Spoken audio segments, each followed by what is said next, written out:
por trazado podríamos transportar pues más del doble.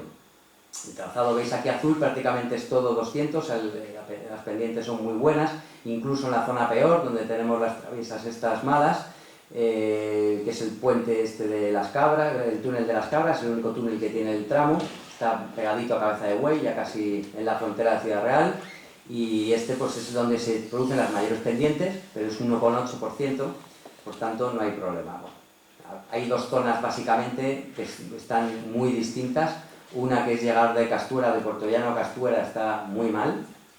La línea necesita ser totalmente renovada, traviesas, carriles, el balasto, en fin, todo lo que es la superestructura que llamamos, lo que sería el firme del ferrocarril, pues necesita su renovación completa. Y luego tenemos otra zona que dentro de lo que cabe existe cierta dignidad, por lo menos con traviesas de hormigón y bloque, tal, que nos gustaría que fueran polivalentes. Pues sí, evidentemente, para poder cambiar el ancho, ahora tenemos ancho ibérico, porque puede ser el ancho internacional cuando efectivamente tengamos electrificada la línea y puedan circular la alta velocidad o efectivamente las locomotoras de mercancías eléctricas que tengan ese ancho. Pues necesitamos unas traviesas que sean polivalentes, que nos faciliten de forma sencilla cambiar ese ancho, pasar del ancho ibérico, como sabéis es el más ancho, al ancho internacional.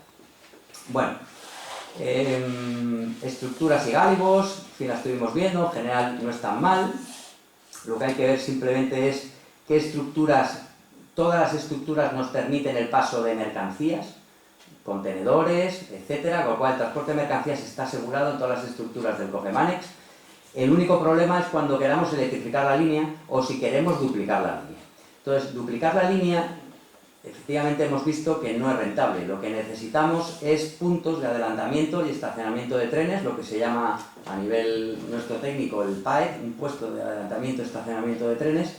Ese tipo de puestos son muy útiles para poder facilitar el cruce de los trenes y eso nos facilita el no tener que construir otra infraestructura que nos generaría un coste muy importante, aparte de las afecciones, que eso sí, en el momento que tú te puedes construir una nueva línea, tienes coste, tienes expropiación, tienes afección ambiental, tienes gestión de todo tipo, en fin, eso sería ya una medida realmente para que te salga rentable un movimiento de mercancías, desde luego muy por encima, 10 veces igual de lo que estamos manejando ahora en Extremadura. Pero si tienes unos puntos de estos de adelantamiento estratégicamente colocados, alguna estación nos puede servir también para producir ese adelantamiento, ese estacionamiento, puede no ser necesario esa duplicación de vía. Y la electrificación de línea, pues sí, lógicamente es lo ideal, que podamos tener todas las estructuras que estén capacitadas para poder electrificar la línea. Como vemos aquí, más o menos esta línea verde es la que indica, por debajo de esta línea son gálibos en estructuras que no tienen altura suficiente para poder estar electrificada. Por debajo de la línea roja serían estructuras que no pueden transportar mercancías, por tanto todas, como veis, son válidas para el transporte de mercancías dentro del Cogemanex. Y lo único, efectivamente, tenemos un montón de ellas. Toda esta zona es la nueva, renovada ahora mismo entre Mérida y Badajoz, que permite la electrificación de la línea sin ningún tipo de problemas. Bueno, esa es la que peor tenemos. Y el estado de conservación también es óptimo, son muy buenas todas las estructuras, son todos estos puntitos verdes, es el estado de conservación en el que están las estructuras, todas perfectas. Solo tenemos una que está en mal estado, donde podría peligrar efectivamente la seguridad en algún momento, pero ya actuó la Junta de Extremadura hace unos años, 5 o 6 años, es una variante de carretera y por tanto es una estructura que ya está obsoleta y que lo que hay que hacer es demolerla y punto.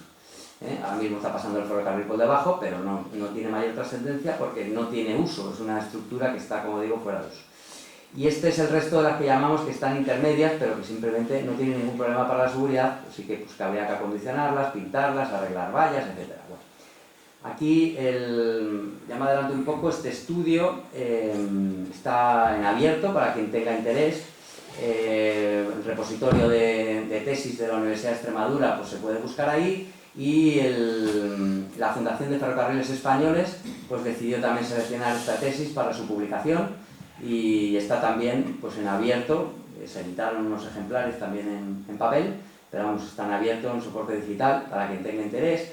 Y lo digo porque vamos, hice un estudio pues, de todas las estructuras, coordenadas que se tenían, fotos, plano de situación, de todas las líneas, puntos singulares que teníamos, pasos a niveles, pasarelas, puentes, etcétera, tal, con mucho detalle, siempre identificando los números coinciden con las estructuras, con lo cual pues, si quieres ver una estructura luego la puedes ver en los otros planos, de los planos de condicionantes, donde con distintos colores íbamos poniendo la situación de la línea ferroviaria, con distintos, lógicamente, criterios, si teníamos gálibo o no, pues un color u otro, velocidades máximas, etcétera, para que de una forma rápida pudiéramos ver cuáles son las zonas que están peor. Estaciones de viajeros, era muy importante conocer las estaciones que tenemos, los haces que tienen cada una de las estaciones, ver si tenemos terreno o no para poder ampliar esos haces, ver si nos podían servir para hacer ese cruce de ferrocarriles que decíamos que facilitaría el aumentar la capacidad de trenes, de movimiento de trenes en Extremadura. El material rodante en general es bastante bueno, se renovó en 2012, hasta 2012 pues teníamos por ahí trenes del año de Mare Castaña, que mucho menos eficientes. Estos alcanzan 160 km/h, apenas que tengan que ir a 30 o a 40 por la superestructura en la que circulan, pero en general son suficientes, y para mercancías, que es lo que nos estamos centrando, pues tienen condiciones óptimas. 1000 toneladas que van a poder transportar, todo tipo de vagones para transportar cualquier tipo de producto, granel o contenedores, etc. Bien, las señalizaciones ya lo he comentado, prácticamente todo el tramo Villanueva-La Serena a Puerto Llano es bloqueo telefónico, es decir, Pepe, ¿puedo pasar? Sí, puede pasar. ¿Vale? El resto tenemos de Villanueva a Mérida, que es lo que se llama el BLAU, el bloqueo de liberación automática, que es un contador de ejes, que dentro de lo que cabe, no, por supuesto nos olvidamos del sistema RTMS, estos modernos y tal, aquí lo único que es un contador de ejes, pero ya es algo, por lo menos contamos los ejes que pasan en un sitio, luego pasan por otro, y si pasan el mismo número de ejes, ya por lo menos en ese tramo podemos meter otro tren, ya sabemos que ese tren ha salido de ahí.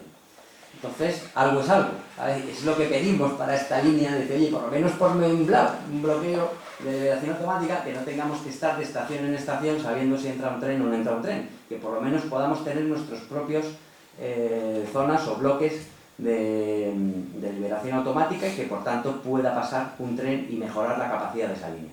Luego existe el tramo mejor que tenemos de Mérida, de Badajoz a Mérida, donde efectivamente ya por lo menos son circuitos de vía semaforizados, y esos circuitos de vía que tienen 1 kilómetro o 2, esas nos dan la mayor capacidad posible. Esa sí que ya efectivamente está facilitando que continuamente podamos meter un tren, cada kilómetro puedas meter un tren, y aumenta enormemente la capacidad de la línea. Estamos, como digo, ni siquiera llegando al RTMS, sistemas ya de detección automática que te permite casi un tren al lado de otro, en fin, hay 3 niveles de RTMS, pero vamos, viendo los sistemas convencionales, el de circuito de vía, que sería el ideal, ni siquiera lo planteamos aquí como mejora para el corredor de mercancías. Decíamos, oye, por lo menos déjame un contador de ejes, pero que no tenga que ser Pepito llamando a Manuel diciendo que a ver si puedo. Pasos a nivel ya quedan pocos, quedan 13, de distintos tipos, no condiciona, lógicamente, el transporte de mercancías es un paso a nivel, lo único que da seguridad. Ojalá pudiéramos suprimir los pasos a nivel y optimizarlos, etcétera y tal, pero tiene un coste, normalmente pues tienes que reponer la vía del que tienes un paso a nivel, te va a generar una estructura, una carretera nueva, bueno, en fin, tiene un coste.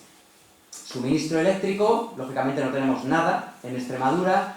Pedíamos exclusivamente lo que se tiene a partir de Alcázar de San Juan, que es el suministro en 3000 voltios, corriente continua. El que va a traer Portugal, en principio, es el de los 25 kilovoltios, corriente alterna. Lógicamente, pues podría ser interesante no tener que cambiar, o por lo menos que se pueda adaptar. Esta línea, el coste de esta línea es más barato, lógicamente, y proponíamos este coste, pero en principio sería compatible, porque tiene también adaptadores para poderlo adaptar a la trifásica, que es la que deseamos que se pueda tener en un futuro no lejano. Bueno, suministro de energía en Extremadura, no tenemos ningún problema, generamos 21.000 gigavatios hora, de los cuales 5.400 vienen de energías renovables. El consumo que tenemos en Extremadura es de 4.400, es decir, estamos exportando nosotros la energía que producimos. No tenemos ningún problema, por tanto, en que nos electrifiquen nuestra línea. Centro Logístico San Lázaro Mérida ahora mismo está cerrado. En su momento pues, manejaba 6 trenes. Ahora lo que se hace es utilizar Valdetorres, que había ahí una estación de biomasa y tal. Se está medio utilizando, pero vamos, un tren, 2 trenes para intentar sacar algo de mercancías, pero como digo, las cosas van a peor. Como esto no se invierte, aquí al no invertir, cada vez en vez de ir a mejor, vamos a peor. Cada vez se utiliza menos la infraestructura porque cada vez está peor, cada vez me dejas menos utilizarla para el transporte de mercancías y por tanto pues las empresas no son rentables y van desapareciendo. Pero posibilidades las tenemos. Plataforma logística al sureste europeo, para que nos hagamos una idea, que ya está en construcción. Vamos a poder mover 4 millones, casi 5 millones de toneladas al año de mercancías, hasta 10 trenes al día. Ahora se están moviendo 2 a la semana. Es verdad que de forma continua y parece que se están bastante contentos con el rendimiento, pero las posibilidades que tiene esta plataforma pues son enormes. O sea, vamos a poder llegar hasta donde queramos porque su capacidad, como veis, es grande. Espacio Mérida también es bastante importante, la mitad, más o menos, 2.300.000 toneladas. Bueno, esto es el tema del transporte intermodal, también se ha reducido algo, pero bueno, sumándole todo, podemos decir que en Extremadura en el año 2014, este estudio es del año 2014, en el año 2015-2016 me llamó el nuevo jefe de servicio de transporte para que actualizáramos este estudio. Yo dije, es muy fácil cambiar la fecha, y ya está, pero no se ha hecho absolutamente nada de lo que debe haber hecho, claro, le cambiamos la fecha y está actualizado, no te preocupes y tal igual. Ahora efectivamente sí que habría que hacer alguna pequeña corrección, pero bueno. Vamos a ver un poco qué capacidad tiene este corredor. Bueno, perdonad, sí, me tengo que estar... Pero las capacidades del corredor son enormes, concluyendo, somos capaces... Este corredor, si se pone en marcha, se pone en funcionamiento, va a poder multiplicar por 6 las mercancías que se estaban moviendo en el año 2014. O sea, podemos llegar a 3 millones de mercancías. Vamos a poder... bueno, aquí no lo digo y dices tú, bueno, es que eso es mucho, es que tus previsiones de demanda potencial son muy grandes. No, están por debajo, es decir, solo captaríamos un 6% de lo que se mueve ahora en mercancías por carretera.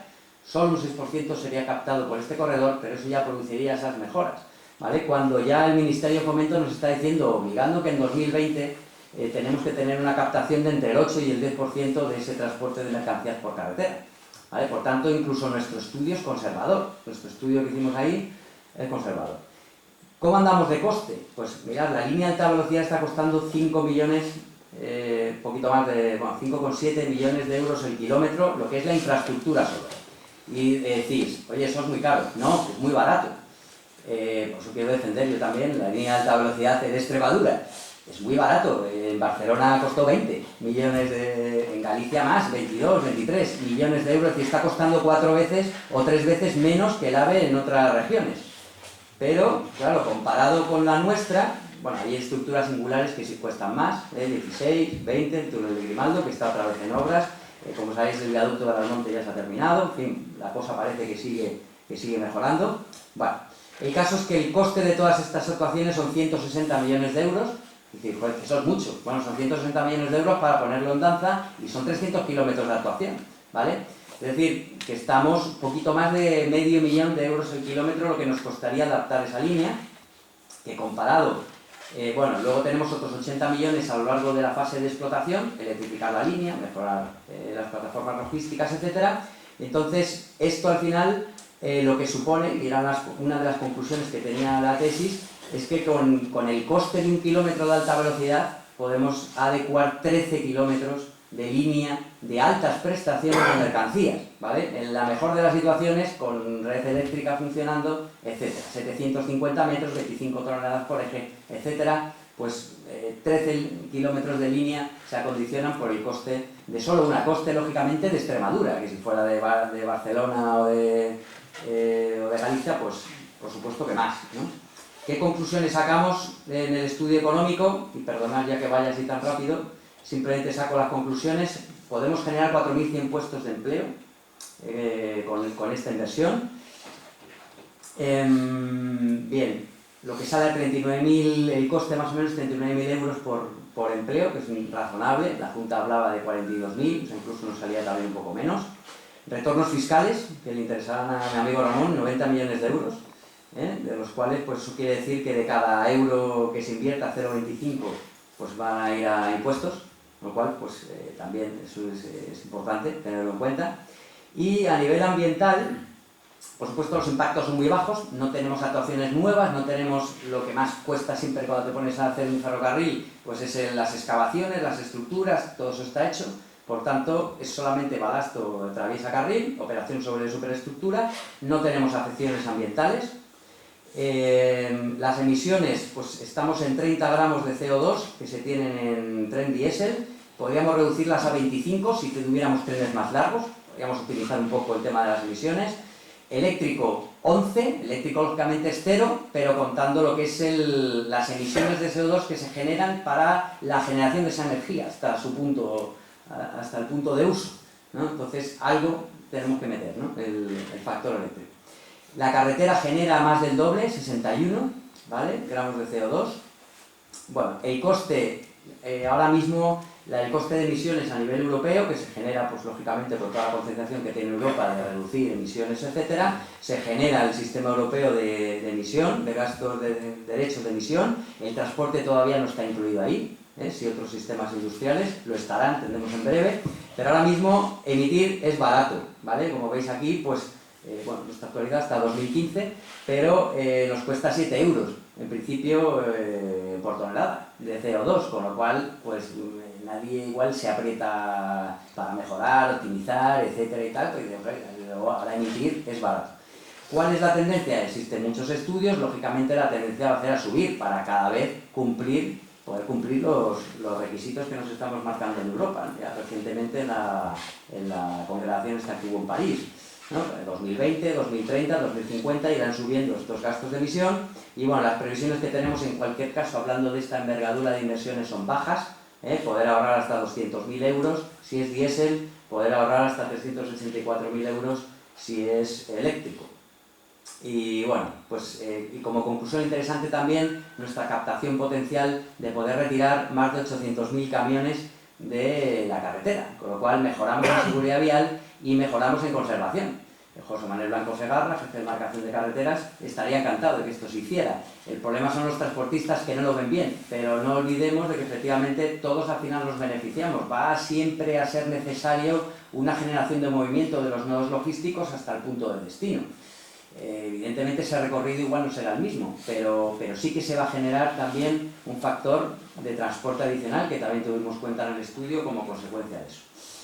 Bueno, y pues agradecer, perdonar un poco el extendido un poquito en el tiempo que me habían dejado, invitaros a que efectivamente podáis ver, tanto bien en el repositorio de tesis doctorales o en la Federación de Ferrocarriles, lo que es el documento completo. Cualquier duda o sugerencia, por supuesto, a vuestra disposición. Y ahora, pues dentro de mis posibilidades, yo siempre, evidentemente, trato de estar un poquito al día de estas cosas, llamo, pregunto, pero claro, no dejo de ser universidad y, por tanto, administración, y no estoy metido en lo que es ADIF y Junta de Extremadura, que son los responsables de estas actuaciones, pero dentro de mis posibilidades, pues lógicamente estamos aquí en familia y cualquier cosa, interés o duda o inquietud que tengáis, pues trataré de contestarla. Muchas gracias.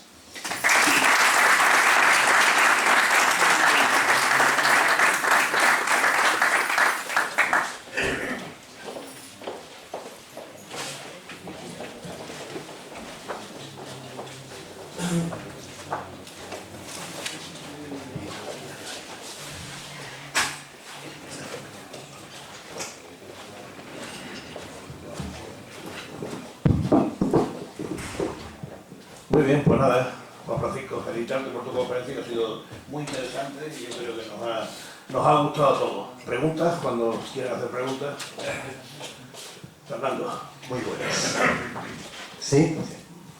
Bueno, el conferenciante, claro, como defensor del corredor J16, ¿no?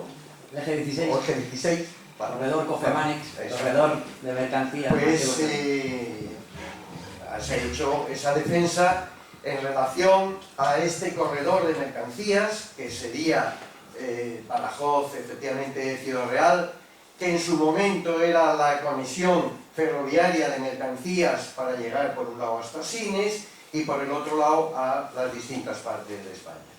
Pero claro, eso era la intención que había a finales del siglo XX, de que, como ha dicho el conferenciante, en ese momento la claridad era, por un lado, trenes de alta velocidad de viajeros que no eran compatibles para mercancías y por lo tanto de forma independiente tenía que haber la red para mercancías y esta era fundamental para esa red de mercancías.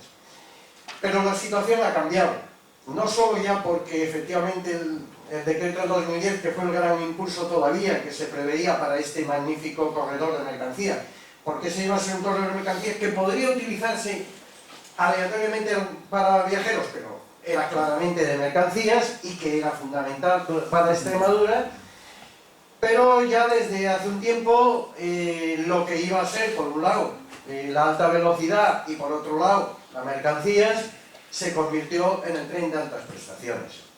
Recordamos cuando en un determinado momento y para profanos se dijo, vamos a hacer un tren que en vez de ir a 300 va a ir a 200, más barato y además nos va a servir para viajeros y mercancías. Era curiosísimo. Era, desde luego, ¿quién ha habido tan inculto que ha estado haciendo lo otro si ahora lo podemos hacer y más barato y sirve para los dos? La ministra de Magdalena. La ministra Magdalena. La ministra Magdalena. Bien, eso es, claro, es una falacia, estaba claro. Bien, lo que quería un poco para centrar y que yo creo que es muy bueno para este auditorio, y como siempre en el coloquio salen las cosas que pueden ser más interesantes, es que efectivamente ya vamos claramente al tren de altas prestaciones y por lo tanto es viajeros y mercancías. De hecho ya Portugal efectivamente ya lo que pone en marcha es tren de altas prestaciones, viajeros y mercancías. Harán un ramal para Sines, pero efectivamente la comunicación Sines-Badajoz va a ser tren de altas prestaciones que vale para ambas cosas. Lo que pasa es que para viajeros no pasa de 200. Bueno, lo ideal sería, por supuesto, haber tenido la alta velocidad de viajeros, que hubiera venido fenómeno por un lado y que las mercancías fuera por el otro con el eje 16. Lo que van a hacer efectivamente en el corredor mediterráneo es uno específico para mercancías, o sea que van a estar completos, para todo. Bueno, no me quiero decir que me estoy enrollando. En fin, siento que tú que eres un gran defensor, efectivamente todavía de la JDC, que realmente, bueno, pues nos analices un poco la situación actual, la que realmente tenemos que vivir, en la que efectivamente va a ser un tren conjunto, que efectivamente de momento no vamos a tener más salida de mercancías a través de ese tren conjunto del 2020, 2022, 2024, y por lo tanto, aunque se siga luchando por esa salida de las mercancías de Extremadura a través de Ciudad Real, vamos a la situación la que tenemos en el momento actual, que nos la analices un poco, porque la plataforma logística pues igualmente ya va a ser un poco mixta, va a ser conjunta, va a ser para la línea portuguesa que va a ir por un lado a Lisboa y por otro lado a Sines, y por otro lado la que va a Madrid, esa que salió en el periódico en estos días, y que nos demuestra además que en cualquier caso no va a estar hasta el 2022 como poco. Entonces, que nos centraras un poco desde esa perspectiva, que yo creo que no es el más bueno, interesante. tienes efectivamente todo relativo y todo tal, incluso ya me decían que si yo estaba en contra de la alta velocidad o tal, que yo era un defensor de la línea convencional. No, era un defensor de la adaptación de esta línea, ¿no? Pero efectivamente para nada estoy en contra y de hecho pues abogo porque el tren de altas prestaciones y en futuro alta velocidad podamos tenerlo. Como sabéis, lo que es la infraestructura sí que se está construyendo para alta velocidad. El ancho de plataforma está para dos, lógicamente, que tengamos la doble vía. Lo que pasa que es verdad que a corto plazo solo se nos está construyendo una plataforma, una única vía, en ancho ibérico. ¿Por qué? Porque claro, son los trenes que tienen ahora funcionando, estos que hemos enseñado antes, el R598, el S599, que tienen ancho ibérico. Entonces, ¿para qué te voy a poner otra plataforma que me va a obligar a meter otro tipo de tren? Pero la idea, puesto que efectivamente esa plataforma sí la vamos a tener así, es que los trenes de viajeros en el tramo Badajoz-Plasencia, Badajoz-Cáceres-Plasencia, Navalmoral, pudiera alcanzar con los Alvia, los que son híbridos, estos que permiten el paso por tanto por diésel, o sea, tienen un motor diésel que permite el paso por zona no electrificada y tienen su motor eléctrico, con lo cual pues le da igual ir en una línea o en otra, pero en la línea donde puede ir electrificado puede alcanzar los 250 km/h, que eso pues lógicamente estaría muy bien y para nosotros pues sería ideal. Entonces, bueno, pues eso parece que está un poco claro. Mi sentimiento al respecto, esta gente, desde luego, repito un poco lo que nos están diciendo. Adif ha cambiado desde que el ministro de Fomento ha entrado y esta gente quiere el tren de altas prestaciones, el tren digno ese que queríamos y que Antonio, incluso Madrid, a alegar por él y tal, no va a estar lógicamente en 2017, pero sí que ya parece factible, puesto que todas las obras están en marcha, a que en 2019 lo podamos tener, incluso en 2020, electrificado. Entiendo que la gente sea poco optimista, entiendo que sí, lo mismo lo dijo Madalena Álvarez y lo dijo Pepe Blanco y no sé cuántos y tal, pero sí que por lo menos ojalá, yo de hecho pues voy a tratar, la universidad me gusta que sea un centro también, como está siendo esta situación, de ver las cosas que interesan un poquito a la sociedad y ahí reunir a los mejores expertos. Entonces, un poco hablando con el director general de transporte, me lo dijo, oye, a ver si dentro de 2 meses podemos decir, oye, que esto ya está en marcha, las obras de estos tramos que estoy diciendo que tenemos en contraviesas de madera, están haciéndose los proyectos. Había unos proyectos por ahí antiguos que no cumplían normativa, que estaban totalmente desfasados, pero se le ha dado a Ineco, que es una empresa, como sabéis, pseudopública, que tienen que hacerlos ya, de forma imperiosa, los proyectos para poder actuar, para que este año se empiece ya a actuar sobre esa línea, que esas traviesas de madera se quiten ya, ¿no?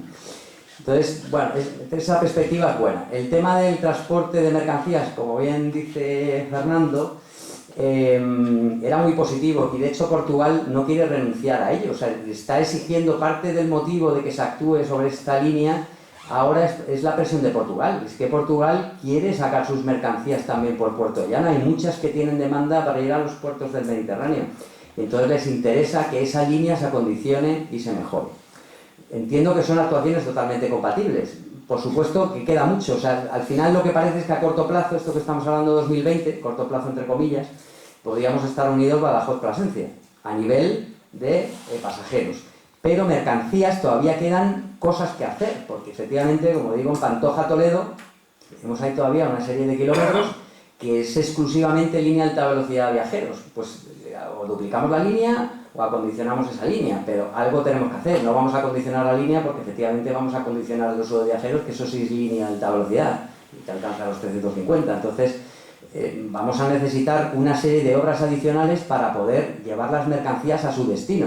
Dentro de Extremadura, de acuerdo. A Sines ya estamos viendo que también. Es verdad que la mayor demanda, ¿cuál es el puerto más cercano que tenemos los productores extremeños? Pues es Portugal. No vamos a querer llevarlo a otro lado. Pero que nos digan, no, es que las mercancías ya las vamos a llevar todas por este tren de altas prestaciones, yo no lo veo tan claro. O sea, sí que parece la plataforma un nodo logístico de mayor interés, y así lo ha mostrado también Portugal, y va a ser fundamental, y todos los productores extremeños tendrán la tendencia, oye, voy a sacar todos mis productos, aceite, tomate, vino, tal, que es lo que principalmente tienen mayor demanda, y lo voy a sacar al puerto más cercano que tengo, que es Portugal, con lo cual llevarlo lo más rápido posible a la plataforma logística, y para eso pues igual, desde luego todo lo que es la zona norte de Extremadura cogerá el tren de altas prestaciones, pero el resto sí que, pues Don Benito, Villanueva, tal, pues lo normal sería tener que tuviéramos la alternativa, una red acondicionada y preparada para este uso de mercancías, bien llevarlas al nodo logístico que tenemos aquí en Badajoz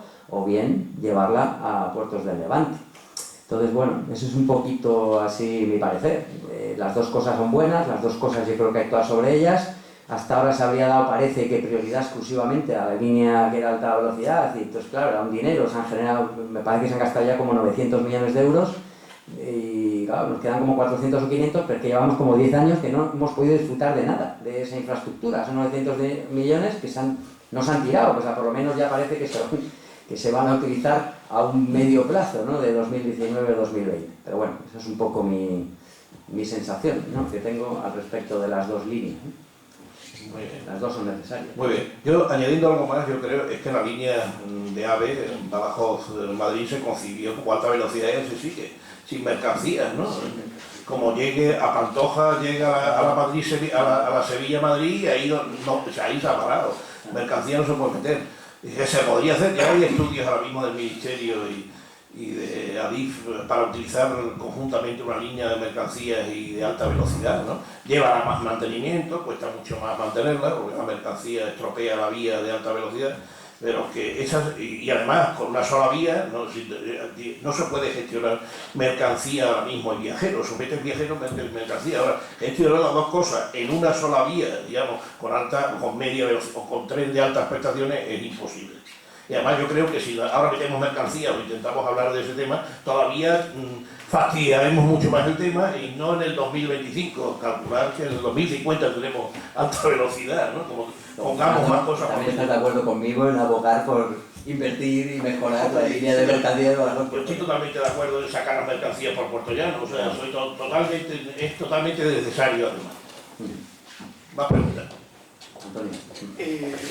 Parece que el ministro ha dicho que se ha comprometido a que esta línea se va a invertir y desde julio creo que traerá una propuesta de intervención en esta línea. O sea que hay la línea que está diciendo de que parece que con la Junta hay unas conversaciones muy avanzadas sobre esta línea, ¿no? Otro tema, sobre esta línea, que hoy día hay uso de pasajeros, tendría también una cierta posibilidad de ser usado como pasajero para coger la línea en Puerto Llano o en Ciudad Real de alta velocidad, de enlazar, porque hoy día ya hay mucha gente de la zona de Don Benito Villanueva que coge su conexión es a través de Puerto Llano.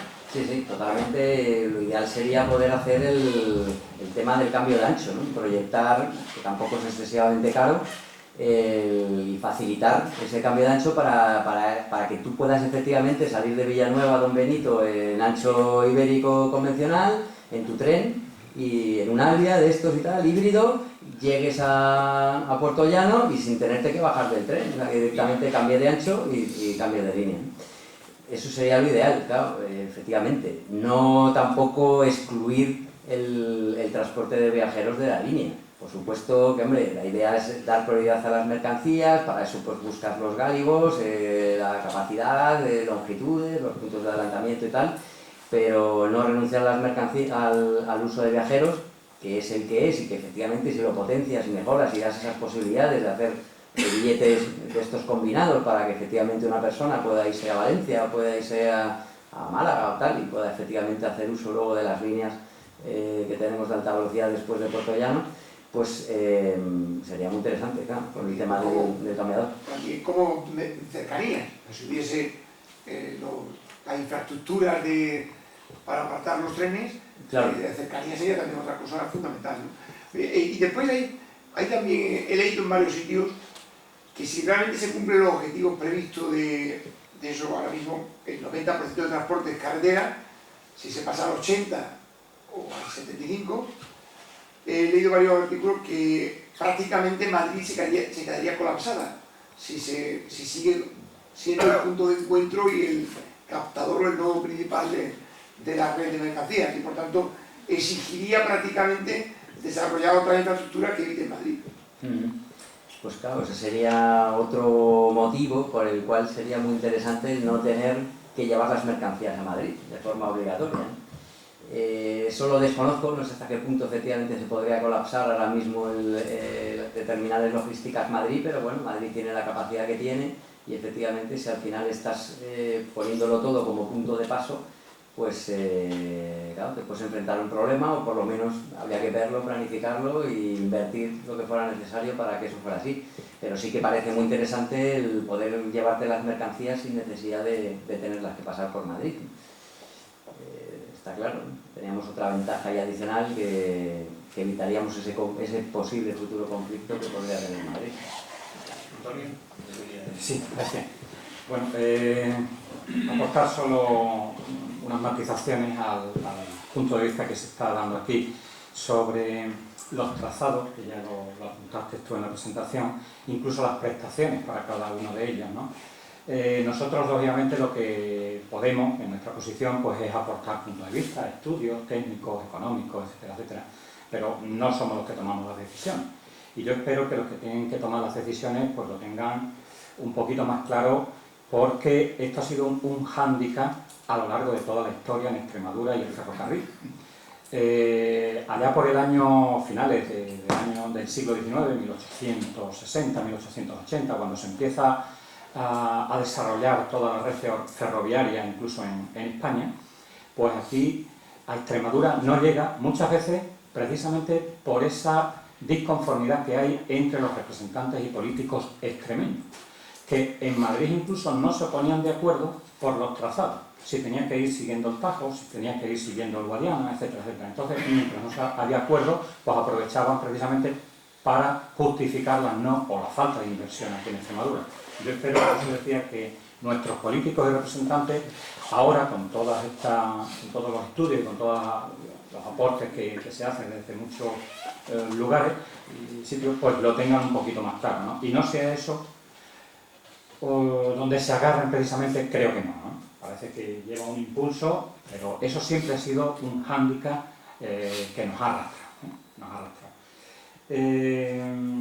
Bueno, no me extiendo más. ¿Alguna nueva pregunta? Bueno, yo un comentario, aprovechando que hay un vicerrector aquí y que es bueno quizás hacer esta reflexión, ¿no? Uno de los estados de opinión en la sociedad extremeña en general, y creo que en todas partes, ¿no? Y más específicamente a lo mejor en la ciudad de Badajoz, es el alejamiento que existe de la universidad de la sociedad, ¿no? Que ese búnker, que además lo vayáis y veis un guardia a la puerta que no permite entrar, pues muchas veces hace que la sociedad no aproveche el mucho conocimiento que existe ahí y que simplemente como debate pues queda ahí muerto, y muchas veces hablas con gente de la universidad que prefiere relacionarse con gente de fuera de otro sitio que con gente de aquí. En los últimos semanas, meses, incluso aquí en la económica, hemos tenido la oportunidad de tener a bastantes ponentes de la universidad que a todo el mundo le ha sorprendido. Cosas que es sorprendente, que sorprenda a gente que incluso conoce habitualmente o ha leído sus libros. Y yo invitaría a que hubiese más vinculación, compromiso, transferencia de conocimiento entre la universidad y la sociedad, porque será muy positivo, ¿no? Entonces, bueno, esta casa, que tiene entre sus miembros a muchos profesores de la universidad, pues es una buena vía, pero no tiene que ser única, pero yo os invito a que se insista en esto porque es muy positivo. Yo creo que Juanpa ha dicho al principio, es la primera oportunidad que tengo de poder comentar esto ante un público que no sea especialista o que tenga un principal interés pedagógico o de investigador, ¿no? Y esto es muy importante. Sí. Muchas gracias por la pregunta. Sí, eso, bueno, yo creo que es un tópico que está. Hombre, y si el tópico está, también tendrá sus motivos, ¿no? Y su razón de ser, ¿no? La Universidad de Extremadura está haciendo verdaderos esfuerzos por acercarse a la sociedad, y yo creo que incluso se está consiguiendo, ¿no? Aquí tenemos a un exrector de la universidad que seguro que en su época pues ya esto también incluso se escuchaba y se decía.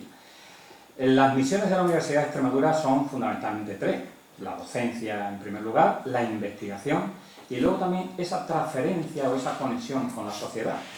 Se crea incluso un vicerrectorado de extensión universitaria que, aparte de algunas cuestiones culturales, pues trata de poner en contacto también la sociedad y la universidad. Nosotros nos hemos dado cuenta de eso. Nosotros, digo, desde que nosotros llegamos al gobierno de la universidad, hace ya 6 años y medio, pues nos damos cuenta de ello. Y de hecho, pues damos pasos también en ese sentido, tratando de acercar la universidad a la sociedad. Y se crean ciertas oficinas, que curiosamente pues dependen de mi vicerrectorado. Mi vicerrectorado se llama Infraestructura y Servicios Universitarios, como por ejemplo la Oficina de Responsabilidad Social Universitaria, la Oficina de Cooperación al Desarrollo, oficinas donde creamos también un director de comunicación, precisamente para estar más presente no solamente en los medios de comunicación, sino con las empresas, etcétera, y tratar de ligar todo esto. Nosotros, conscientes de eso, hemos tratado de dar los pasos necesarios para, no sé si lo estamos consiguiendo o no, estar más presentes en la sociedad. Y el propio vicerrectorado de investigación, pues lógicamente, ha hecho incluso unas web específicas para poner en contacto a los grupos de investigación de la universidad con todo tipo de empresas. Estamos dando paso, no sé si se consigue o no se consigue.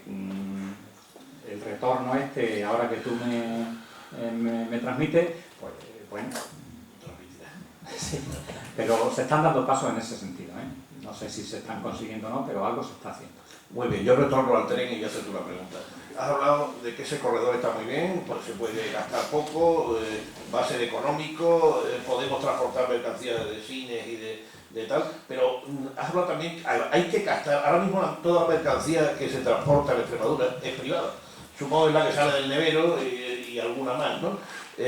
Mi pregunta que te iba a hacer era, has hablado de captar clientes en este momento para ese corredor. Suponte, ¿cómo se captan esos clientes? Porque puede suceder que tengamos corredor y ya no tengamos mercancía y sigan transportándose por carretera y todo esto. Sí, hombre. ¿Qué procedimiento piensas que se debe seguir? Nosotros hemos hecho, bueno, teníamos de antecedentes algunos estudios que se hicieron con las empresas extremeñas, con el clúster de empresas extremeñas, de los cuales pues muchos de fruta, pertenecen de colectivos de tomate, de tal, Acenbex, ¿no? Que se llama el clúster este. Y ¿qué pasa? Que ellos, claro, son socios de una serie de empresas que demandan infraestructuras de transporte, demandan realmente el ahorro en el transporte de su mercancía, que al final es que encarece muchísimo. Ellos nos contaban que más o menos les cuesta llevar una mercancía, llevarla a América, por ejemplo, les costaba pues un tercio de Lisboa o Setúbal, Sines, a América, y 2/3 llevarlo desde Extremadura a Lisboa. El coste, ¿vale?, de transporte. Entonces, ¿cómo puede ser esto, no? Entonces, claro, nos faltan efectivamente infraestructuras. Entonces, ellos lo que demandan realmente es un medio de transporte que lleve las mercancías lo más rápido posible y que por supuesto le cueste lo mínimo posible. Y en eso, pues el número uno que salía, lógicamente, era el ferrocarril, el que iban a conseguir mejores plazos, mejores precios, etc. Y son ellos los que fomentaban también el uso del ferrocarril. Entonces, demanda yo creo que sí que hay. O sea, el problema es que oferta no existe. Nosotros no ofrecemos, no se está permitiendo ahora el transporte de mercancías por ferrocarril, se transporta es muy pequeña, de cereal, pues eso, el carbón, de no sé cuántos, alguna pequeña cosilla, pero efectivamente... sí, bueno, como te digo, en Valdetorres está sacando algo y la de Ner, efectivamente están saliendo 2 y tal. O sea, prácticamente incluso se ha venido un poquito atrás con respecto al estudio que hicimos en el año 2014. Pero demanda en principio sí que hay, o sea, gente que quiera transportar sus productos y llevarlo al puerto, que es al final donde lo quieren llevar en el menor espacio posible, con el menos coste posible, para reducir ese coste, que al final le repercute en vender su fruta o su producto, lo tienen que vender mucho más caro por culpa de ese transporte que tienen desde Extremadura, que tiene muy mala conexión, y lo tienen que hacer en camión o lo que sea, llevarla hasta el puerto de Lisboa o puerto de Sines. Entonces, pues entiendo que esa demanda existe y estudios, como te digo, se han hecho al respecto con estas empresas. O sea, las propias empresas son las que han demandado la mejora de esa infraestructura para reducir los costes y poder poner precios más competitivos a nivel europeo y a nivel mundial. Muy bien. ¿Alguna pregunta más? Bueno, pues muchas gracias a todos. La conferencia ha sido muy interesante.